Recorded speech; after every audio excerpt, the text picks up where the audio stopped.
Shalom. Haleluya.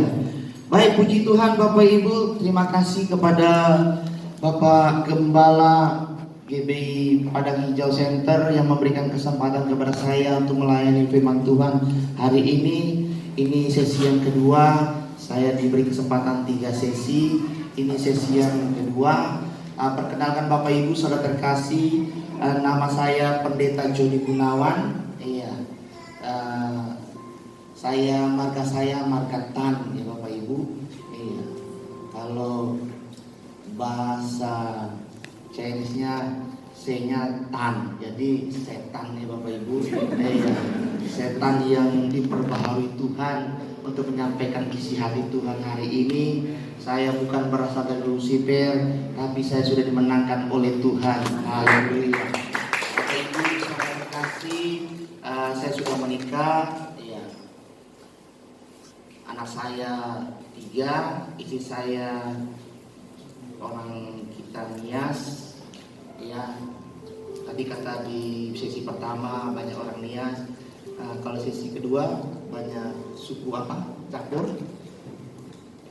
Campur ya, puji Tuhan ya. Semua kita ada di Indonesia, semua sama di mata Tuhan, semua dipakai Tuhan secara luar biasa. Saya adalah gembala GBI Helvetia, bukan Helvetia di Perumnas ya Bapak Ibu.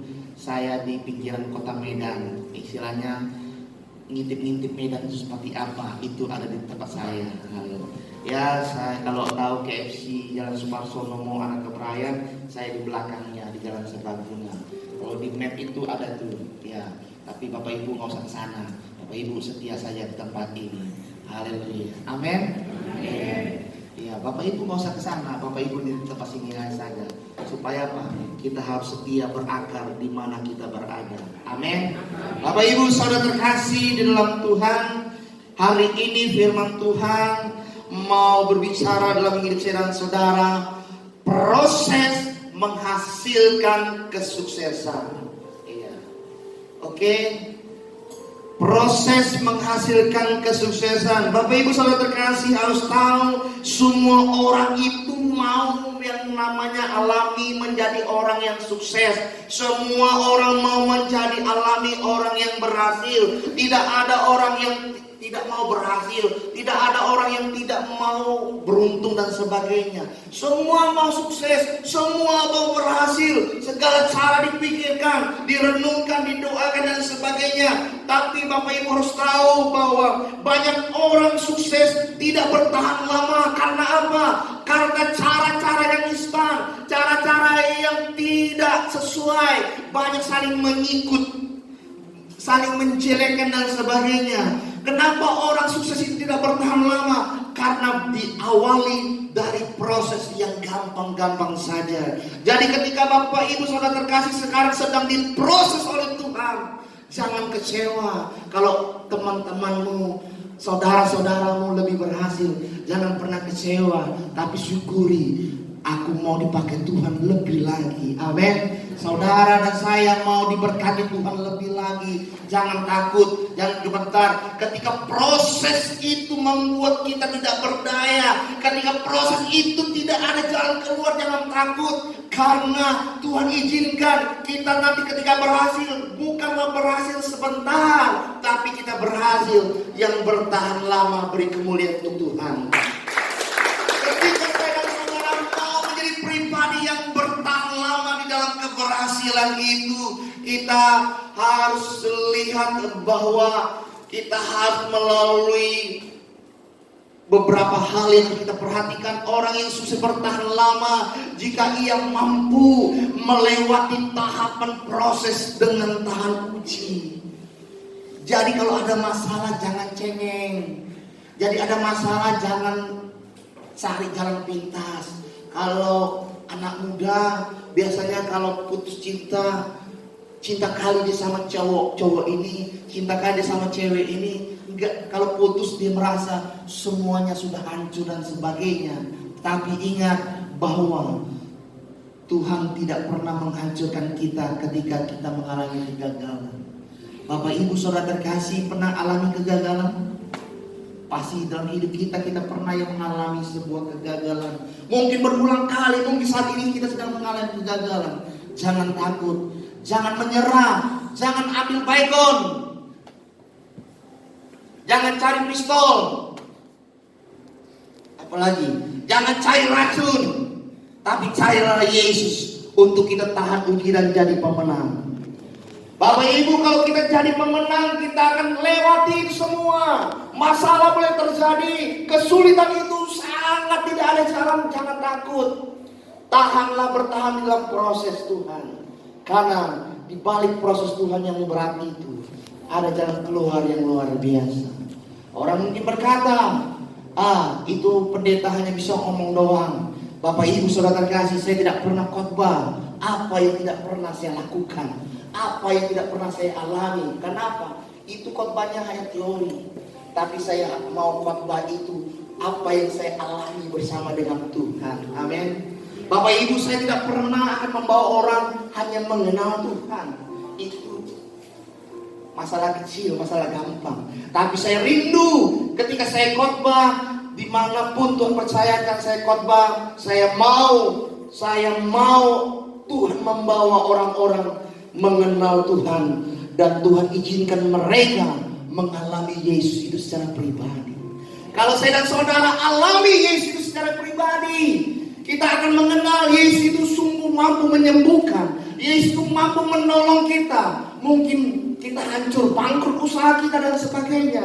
Jangan takut, bangkit setia bersama Tuhan. Tuhan akan pulihkan, kerugianmu akan digantikan oleh Tuhan, dan Tuhan akan memberkatimu secara berkelimpahan. Beri kemuliaan untuk Tuhan. Hidup di dalam Tuhan, jangan pernah takut. Jalani dengan kesetiaan. Ada masalah, jangan lari dalam masalah, tapi kita lihat, kita belajar. Kenapa saya gagal? Bawa itu kepada Tuhan, komunikasikan kepada Tuhan, naikkan pujian penyembahanmu yang kuat. Di sana Tuhan akan berkata-kata kepadamu dan kepada kita semua, dan kita akan temukan bahwa Tuhan itu akan menolong hidup saya dan saudara. Haleluya. Bapak Ibu saudara terkasih dalam Tuhan, proses adalah tahapan awal yang harus dilewati menuju keberhasilan. Kalau saya dan saudara mau berhasil, mau sukses, harus lewati tahapan yang namanya proses. Amin. Siapa yang suka mie goreng, Indomie lah gampang ya. Apa bisa langsung jadi, bisa kita makan? Tidak kan? Ada prosesnya. Yang walaupun namanya mie instan, ada prosesnya. Ada proses produksinya, sudah jadi bahan baku, sudah jadi bentuk mie, dimasak lagi dan sebagainya. Ya itu aja ada prosesnya. Apalagi hidup kita, kalau kita mau dipakai terus yang luar biasa, kita harus alami, jalani itu semua proses demi proses. Ya Bapak Ibu, jadi jangan takut, ikuti Tuhan dengan setia. Apapun masalahmu saat ini, katakan ada Yesus tengah-tengah kita, ada Yesus yang bersama dengan kita. Tuhan, ini masalahku. Tuhan akan membalut luka-lukamu, Tuhan akan membalut kekecewaan kita semua, dan Tuhan akan memulihkan kita. Dia buka jalan bagi kita. Percaya, setiap firman Tuhan disampaikan, ada kuasa firman Tuhan yang akan terjadi dalam hidup kita. Berikutnya Bapak Ibu saudara terkasih di dalam Tuhan, ketika kita sudah tahu, makanya dari itu kita harus tahu, kesuksesan itu berasal dari kata sukses, sukses.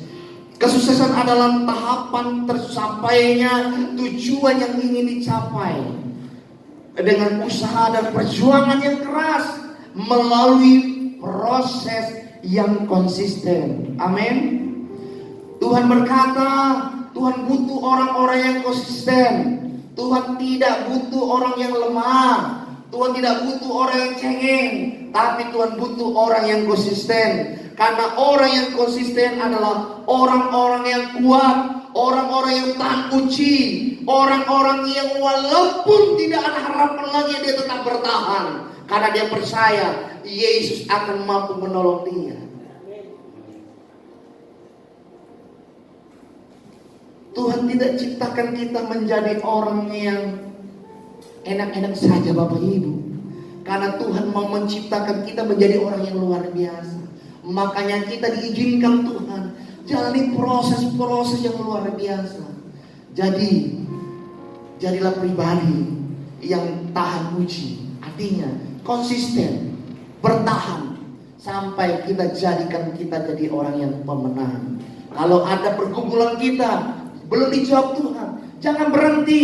Tetapi kita harus lihat bahwa ketika Tuhan izinkan kita mengalami situasi pergumulan kita, terus berdoa, terus minta kuasa Tuhan, terus minta pertolongan Tuhan. Jangan pernah berhenti sampai mukjizat itu benar-benar terjadi. Ketika sudah mukjizat sudah terjadi, jangan lupa tetap setia ikut Tuhan. Nama juga konsisten. Mau lagi banyak duit, haleluya. Mau dompetnya kosong, tetap haleluya. Amin. Karena Tuhan mau lihat hati kita. Tuhan bukan mau melihat kita yang hanya basa-basi. Kadang-kala orang itu banyak yang basa-basinya. Apa kabar bro? Luar biasa. Kalau dia imani luar biasanya nggak apa-apa. Yang dia alami itu bukan luar biasa. Tapi dia imani bahwa dia akan menjadi orang yang luar biasa, nggak apa-apa. Itu iman Bapak Ibu. Tetapi kadangkala semua itu udah spontanitas, udah hal-hal biasa. Tuhan tidak mau kita jadi orang yang biasa-biasa saja. Tapi Tuhan mau kita adalah orang-orang yang luar biasa di mata Tuhan. Jangan lihat keadaan kita yang susah sekarang. Mungkin lagi krisis ekonomi keuangan, mungkin lagi krisis kepercayaan keluarga dan sebagainya. Jangan takut, ini kesempatan kita datang kepada Tuhan. Semua karena anugerah Tuhan akan terjadi mengubah hidup saya dan saudara. Jangan takut, andalkan saja Tuhan. Percaya Bapak Ibu, mukjizat itu pasti terjadi. Berulang kali saya alami mukjizat itu Tuhan. Bapak Ibu saudara terkasih di dalam Tuhan. Dulu ketika saya tinggal di Binjai, Bapak Ibu, saya diizinkan Tuhan sakit parah. Menurut saya parah. Saya pernah sakit yang namanya ambeien. Tapi Bapak Ibu harus tahu, saya lumpuh 3 hari. Ya, lumpuh 3 hari. Saya mau kemana-mana dibopong gitu. Ya, digendong gitu. Jadi istri saya orang Nias. Jadi kalau pagi abang ipar saya dari Lobakri, bayangkan Bapak Ibu. Ya, dari Lobakri. Tahu Bapak Ibu dari Lobakri kan? Iya, dia harus datang ke Jalan Binjai. Dia harus pindahkan saya dari tempat tidur menuju ruang tamu. Nanti kalau sudah pulang kerja dia sore malam, dia datang lagi temani saya, sudah kurang lebih beberapa jam, dia gendong lagi saya dari ruang tamu, dia bawa lagi saya ke kamar. Bapak Ibu saudara terkasih dalam Tuhan, secara manusia saya kecewa, tapi di balik kekecewaan saya bawa itu kepada Tuhan.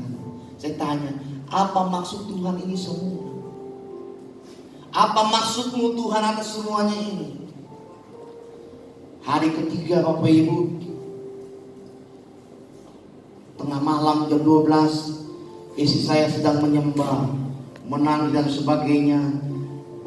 Waktu itu sebelumnya keluarga saya kan bukan orang dari Medan Bapak Ibu.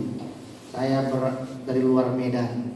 Orang tua saya bilang, keluarga saya bilang, udah pulang aja kemari. Ada obatnya bisa sembuh kamu, ngapain kamu di situ? Mungkin Tuhan tidak izinkan kamu di situ, kata keluarga saya. Bayangkan Bapak Ibu pergumulan yang luar biasa. Ketika istri saya menyembah Tuhan sedang luar biasa, terbangun saya 12 itu, dan saya katakan sama Tuhan, Tuhan dengar itu doa orang yang Engkau kasih jadi istri saya. Kalau Tuhan kabulkan, maka saya siap kembali melayani pekerjaan Tuhan lebih sungguh lagi. Waktu itu bukan nggak lebih sungguh, Karena apa? Ya di dalam pelayanan kadang-kala kan ya orang saling iri dan sebagainya. Saya dulu tipenya nggak suka ribut. Orang iri biarlah kau maju saja, mengalah. Itu tipe saya dulu. Tapi karena itu Tuhan izinkan saya sakit. Bapak Ibu saudara terkasih, setelah saya katakan Tuhan dengarlah doa jeritan hati orang yang kamu kasih jadi isi saya. Lalu saya tidur Bapak Ibu. Jam 5 pagi saya bangun mau berdoa. Bapak Ibu, saya pegang bagian belakang saya. Bapak Ibu, tidak ada lagi tonjolan kayak abeng yang keluar itu. Saya pegang Bapak Ibu, gak ada lagi. Habis itu saya bisa jalan Bapak Ibu. Ya kan? Kan lucu kan, abeng yang bisa lumpuh. Logika manusia gak mungkin itu. Kawan-kawan saya berkata, udah operasi. Saya kan sambil kerja Bapak Ibu. Saya gak full time melayani. Saya bekerja, makanya saya tahu kayak mana susah cari uang. Ya. Kata orang udah bisa, kata kawan-kawan saya di kantor, udah gunakan kartu asuransi itu. Berobat kan kamu dibiayai, operasi dibiayai, tenang aja, jangan takut. Tapi saya tidak mau operasi, saya mau andalkan Tuhan. Bapak Ibu saudara terkasih, saya bisa berjalan Bapak Ibu. Terus saya bilang kepada istri saya, Mami, aku udah sembuh, aneh, gak percaya dia, gak percaya aku pegang sendiri, gak percaya juga dia.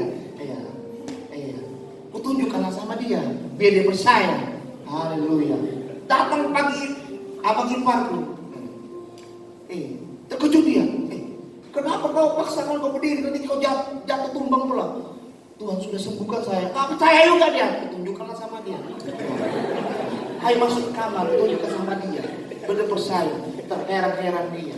Ya Bapak Ibu saudara terkasih ya, mukjizat terjadi diawali dari yang gak masuk akal ya kan? Ada Bapak Ibu tahu orang apa yang bisa lumpuh? Belum tahu. Saya pun tahu karena saya alami itu sendiri. Mukjizat itu luar biasa. Dan sampai sekarang enggak kumat-kumat lagi. Karena apa? Karena saya pakai janji saya mau melayani pekerjaan Tuhan dengan sungguh-sungguh. Amin. Haleluya. Kalau Tuhan suruh saya melayani, saya tetap terus melayani. Pokoknya nanti kalau orang mau bergesek ya kita cari cara damainya kayak mana. Ya, kalau orang suruh mundur, kata Tuhan, Joni kamu harus mundur. Tidak, suruh Tuhan bicara bersama saya, baru saya percaya. Karena saya punya janji sama Tuhan. Saya kalau disembuhkan Tuhan, saya mau melayani dengan setia. Bapak Ibu saudara terkasih dalam Tuhan.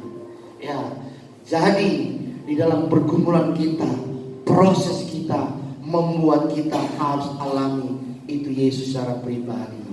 Iya, Bapak Ibu, mari kita masuk ke firman Tuhan.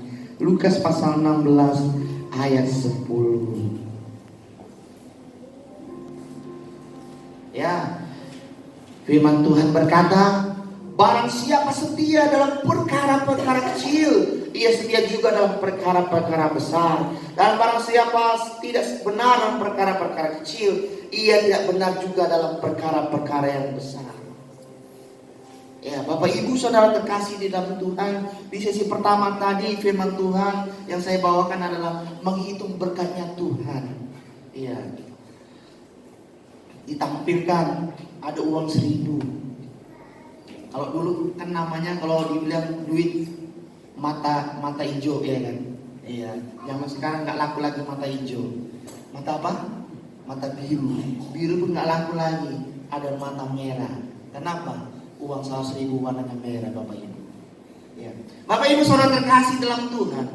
Kalau Tuhan izinkan kita diberkati 1.000, kita setia dalam perkara yang 1.000. Kelola berkat itu 1.000 itu dengan baik supaya bisa meningkat dan meningkat. Jangan kita minta 100.000. Ini contoh Bapak Ibu ya. Jangan kita minta 100.000 kalau kita tidak bisa mengelola 1.000 rupiah. Kalau kita bisa mengelola 1.000 rupiah, Tuhan akan berkati kita menjadi 2.000. 2.000 jadi 5.000. Contoh mata uang aja ya gampang ya. sedang 2.000, 5.000, 5.000, 10.000, 10.000, 20.000, 20.000, 50.000, 50.000, 75.000 sekarang ada ya kan? Nah, lalu jadi 100.000. Artinya Bapak Ibu Saudara terkasih, kalau kita setia di dalam berkat yang jumlah kecil, segala perkara-perkara kecil, kesempatan-kesempatan kecil yang Tuhan berikan kepada kita, kita setia dan gunakan dengan baik, kita percaya kita akan dipakai Tuhan secara lebih luar biasa. Amin. Karena berkat Tuhan itu tidak terhingga, tidak bisa kita jangkau dengan pikiran manusia kita. Tuhan mampu memenuhi segala kebutuhan kita.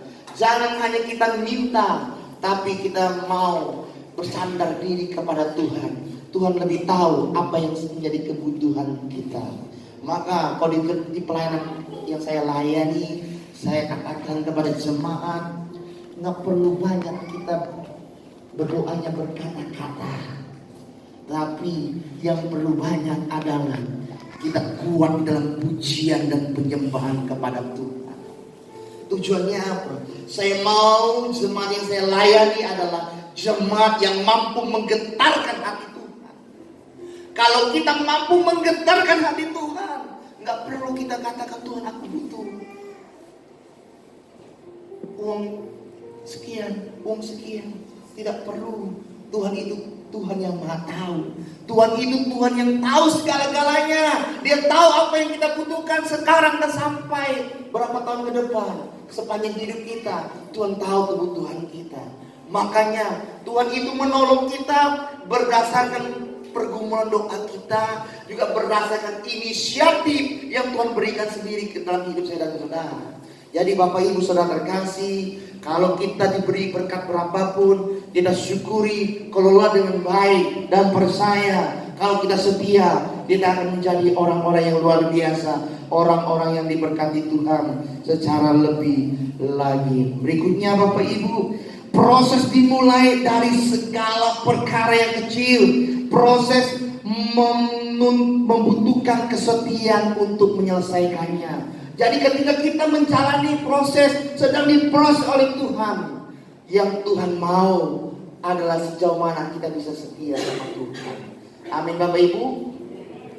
Kita harus setia di dalam proses demi proses. Melihat kesetiaan kita, semakin kita setia, kita akan diperbaharui segala anugerah yang diberikan kepercayaan kepada hidup saudara-saudara. Mampu menyelesaikan perkara-perkara kecil, maka orang akan promosi, maka orang akan naik kelas, naik berkat kepada perkara-perkara yang lebih besar lagi. Jadi jangan pernah bermimpi kita diberkati Tuhan dengan uang mungkin satu pesawat terbang. Kalau kita tidak bisa dipercaya Tuhan, uang sebanyak satu mobil apalagi saja, contoh Bapak Ibu. Artinya apa? Apapun yang Tuhan beri, jadikan kita jadi orang yang bisa dipercaya oleh Tuhan. Kalau kita bisa dipercaya sama Tuhan, maka orang-orang akan dipakai Tuhan untuk membuka berkat Tuhan bagi hidup saya dan saudara. Ketika kita dipercaya oleh Tuhan, Tuhan akan membuka berbagai jalan. Segala kesulitan kita, Tuhan akan membuka. Kenapa? Di balik masalah kita ada penyelesaian yang berasal dari Tuhan. Karena Tuhan mau kita jadi pribadi orang-orang sang pemenang. Bapak Ibu saudara terkasih, kesetiaan dalam perkara Tuhan menuntut adanya kebenaran dalam hidup. Kesetiaan dalam perkara Tuhan itu menuntut adanya kebenaran dalam hidup. Jadi hidup kita harus hidup yang benar. Bagian Tuhan kita kasih bagian Tuhan. Bagian kita kelola dengan baik supaya bisa dipercaya oleh Tuhan lebih perkara, lebih berkat yang lebih besar lagi. Berikutnya Bapak Ibu saudara terkasih dalam Tuhan. Next. Ada macam-macam proses hidup yang kita lihat yang berikutnya. Yusuf itu dibenci oleh saudara-saudaranya. Jadi Bapak Ibu saudara terkasih dalam Tuhan, dalam hidup ini kadangkala yang memusuhi kita adalah orang-orang terdekat kita. Yang akan jadi pengkhianat adalah orang-orang terdekat kita. Jadi kita harus hati-hati. Mungkin anak istri kita, suami kita, saudara kita, mertua, menantu kita, besan kita, atau siapapun akan bisa jadi orang-orang yang membenci kita. Tapi ingat, jangan takut, jalani proses hidup. Yang penting hidup kita benar, kita akan ditolong Tuhan dan dipulihkan oleh Tuhan. Berikutnya Bapak Ibu, saudara Yusuf itu iri terhadap Yusuf. Iri.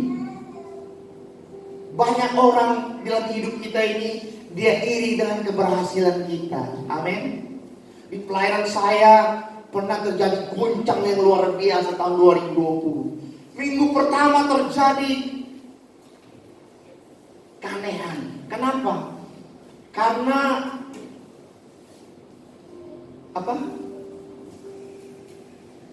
Kalau di tempat kami kan pelayan persembahannya berjalan ya kan. Pelayan persembahannya bajunya bagus. Lihat, jangan sampai ada yang iri hati di tempat ini. Karena bajunya bagus, ada seseorang iri, nggak terima dia.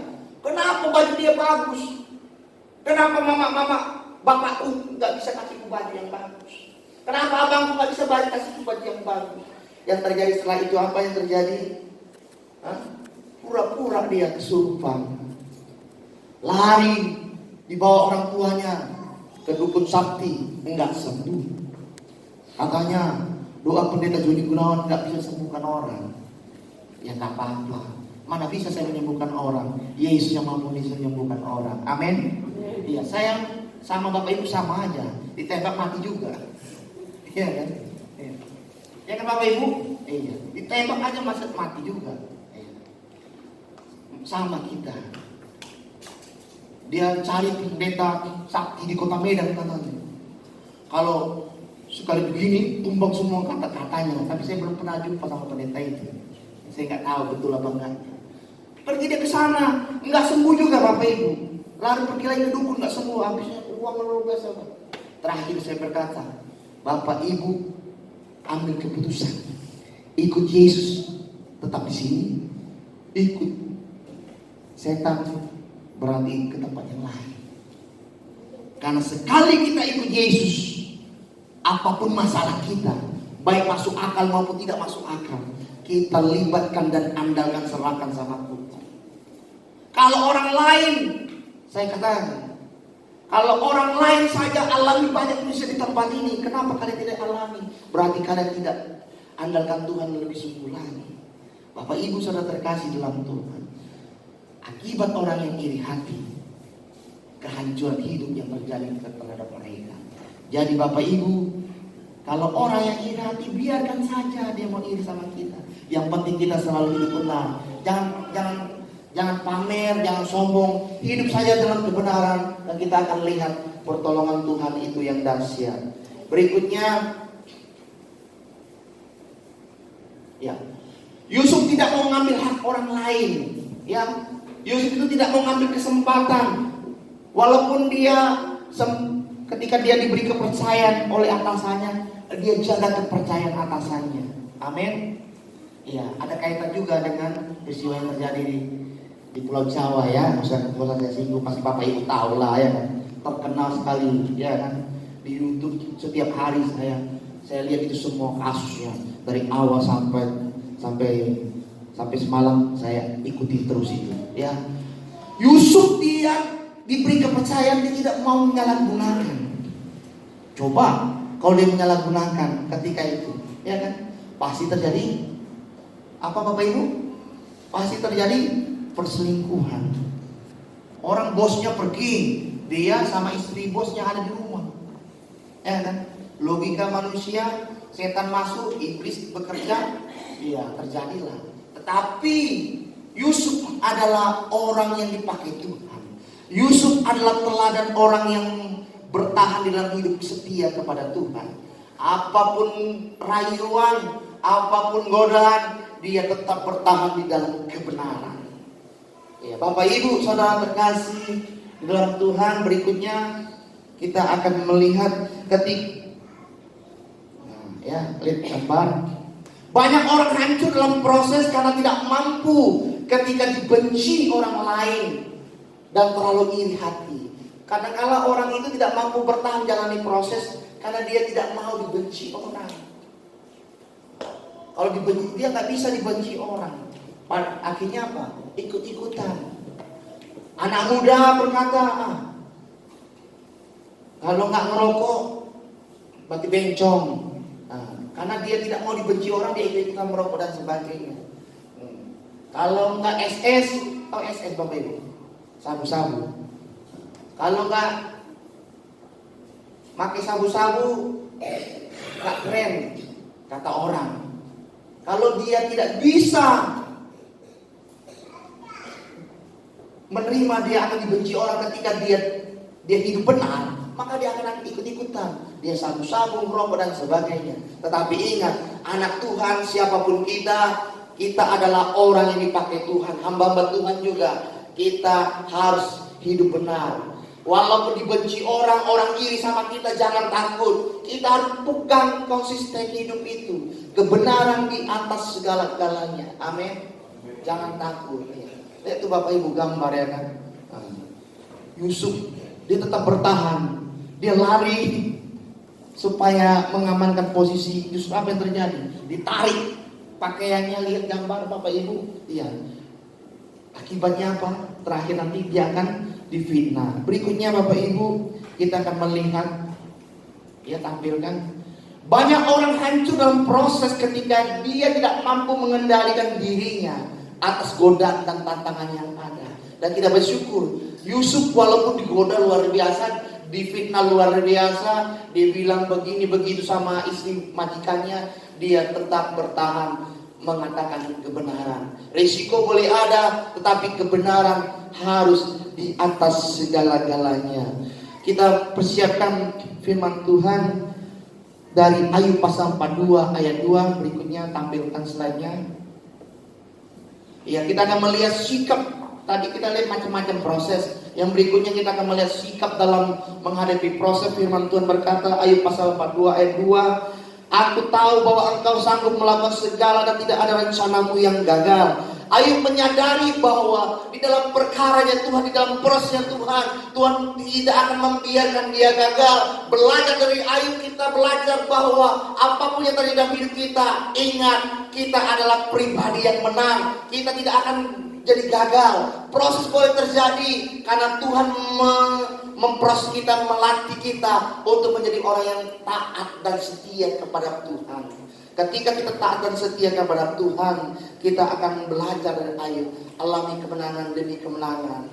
Kalau Bapak Ibu dan saya mau lebih berhasil, kita baca lagi Ayub pasal 42 ayat 10.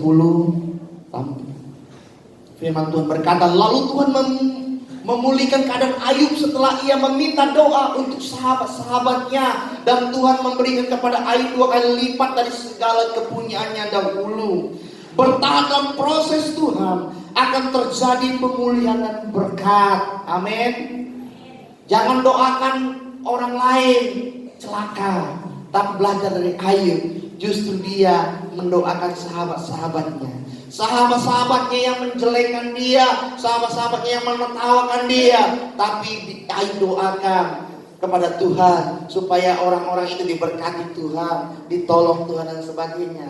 Kita doakan yang baik untuk orang lain, mukjizat terjadi dalam hidup saya dan saudara. Beri kemuliaan untuk Tuhan. Ya, berikutnya Bapak Ibu, saudara terkasih, sikap dalam proses menentukan tingkat kesuksesan seseorang. Jadi kalau hidup kita mau berhasil di dalam Tuhan, kita jadilah orang yang bisa setia dalam proses dan bertahan, dan kita jadi orang yang pemenang. Berikutnya tolong ditampilkan. Ya Bapak Ibu saudara terkasih, kuncinya Matius 6 ayat 33, carilah dahulu kerajaan Allah dan kebenarannya, maka semuanya itu ditambahkan kepadamu. Artinya kita utamakan Tuhan di atas segala-galanya. Cari Tuhan lebih sungguh, andalkan Tuhan. Apapun segala kebutuhan kita, Tuhan akan beri sesuai dengan apa yang Tuhan mau di dalam kehidupan dan rencananya kepada kita. Tuhan Yesus itu memberikan yang lebih dahsyat daripada apa yang kita pikirkan, karena Tuhan tahu segala kebutuhan kita. Berikutnya, sikap dalam proses yang bagus untuk mencapai sukses. Jika kita mampu melakukan tindakan-tindakan berikut ini, ya.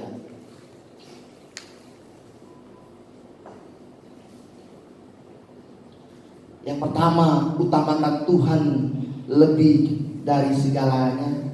Yang kedua, setia serta fokus kepada Tuhan Yesus. Amin. Yang ketiga, lakukan firman Tuhan dengan tekun dan setia. Yang berikutnya, ya, kalau kita mau menjadi pribadi yang sukses, Matius pasal 6 ayat 33 bagian B itu jawabannya, semuanya itu akan ditambahkan kepada kita. Kesuksesan akan terjadi, jawaban doa akan terjadi kalau kita utamakan Tuhan. Tuhanlah yang menjadikan orang mengalami kesuksesan demi kesuksesan yang ada. Berikutnya kita akan melihat, semakin mampu orang melewati proses hidupnya, maka berkat, pertolongan, dan apapun yang kita butuhkan akan Tuhan berikan, dan jumlah yang semakin besar terjadi dalam hidup saya dan saudara. Berikutnya, Bapak Ibu Saudara terkasih, kita akan masuk dalam kesimpulan. Proses menjadikan orang sukses dengan teruji. Berikutnya, jalani proses hidup dengan setia dan benar. Yang ketiga, sikap dalam proses menentukan orang yang akan mengalami kesuksesan.